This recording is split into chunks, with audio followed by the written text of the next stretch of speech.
Hey, you can stay outside, but do whatever you want. Get the win today.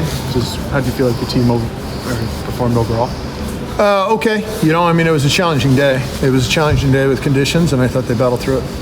You said you wanted to, change the lineup, see if you can get some guys who can come in and be productive. What do you think about today's order? Well, they scored 16 runs, and so I liked it a lot more than not scoring 16 runs. Yeah, it was good. I thought there was some balance there. I thought Ansoneros had a really good day. I thought probably one of the better swings of the day was Mason DeVille. We needed that early. He did that, and then there was it seemed like there were a lot of walks and free bases. There was some sloppiness to the game, but there were also some really good at bats, and so I was happier with the lineup. With Anson specifically, he goes into left field and obviously starts at first. What does that positional versatility kind of bring you guys? Time will tell.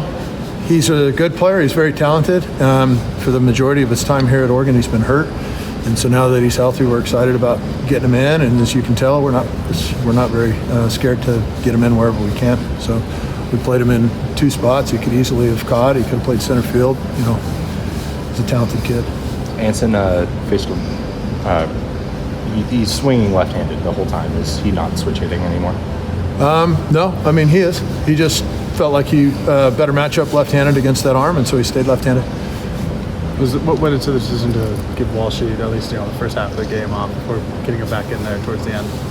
We were looking for a spark in the game, and Walsh has been struggling a little bit, and so we put some other guys in that have been working really hard and deserved a shot, and so that's what we did. Put him in late in the game because he's a really good defender at first base, and so when you had the lead, you were trying to play defense. Didn't come down to him having any plays at the end of that game or anything like that, but when you're winning, you try to play with your best defense, and Jacob's a good defender. Coach, how are you guys able to keep the momentum throughout the game after the 3-run homer by Mason? It's just you're just trying to one at bat in a row. If you can continue to have a good quality at bat one after the next, then that's when good things happen and you score runs. And so we weren't really trying to do anything other than that, just having good at bats and stringing them together. How do you feel about Thompson's performance today behind the plate and after that? Stud. The guy's 3 games behind the dish. Great question. He's a really tough kid. All the way down to the end of the game, blocking like crazy and trying to lead that pitching staff. And it was a challenging day, So I credit Bennett a lot. He's a tough kid. There were a handful of guys left on base early in the innings. What was the message there to not get too discouraged with that? Don't get too discouraged with it and just keep swinging. Yeah. What do you think of Featherston? Gave you guys some quality innings there. Yeah, him, Clark, and Mullen were really, really good today. Those 3 guys, after we had a rocky start, those guys settled it down, gave us a chance to win the game.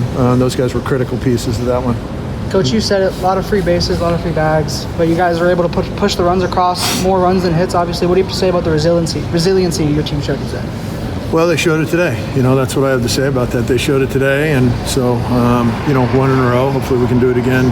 We get a chance to 2 midweek games this coming week, plus starting Impact this coming weekend. Coach, how did the attitude in the dugout change after you guys got on the board after that home run? Great question. I felt like it was an important swing. Mason nailed one, and it just was kind of we had been struggling with the bats a little bit. And so for him to really get a hold of one and hit it into the wind as well as he did, I thought that was a big swing. In the 9th, Carter, we could hear him from the press box kind of leading the defense, even in that blowout game at that point. What can you say about him as a leader, even just as a sophomore? Yeah, developing. Wasn't that way when he first got here. Coach Hinkle's really worked hard to get him to that point. He's watched some really good infielders now play here, and He's trying his hardest, and he's becoming a leader by the day, yeah. Just a tough outing for Sider. What wasn't clicking for him? He wasn't throwing the ball over the plate. I think every pitcher that struggled today wasn't throwing the ball over the plate, and so, it was about that simple. Maddox Maloney got in there in the 9th. Yeah. How's he doing? He's healthy enough to play again, which is great. What does he potentially bring to you guys over there? That third? Good question.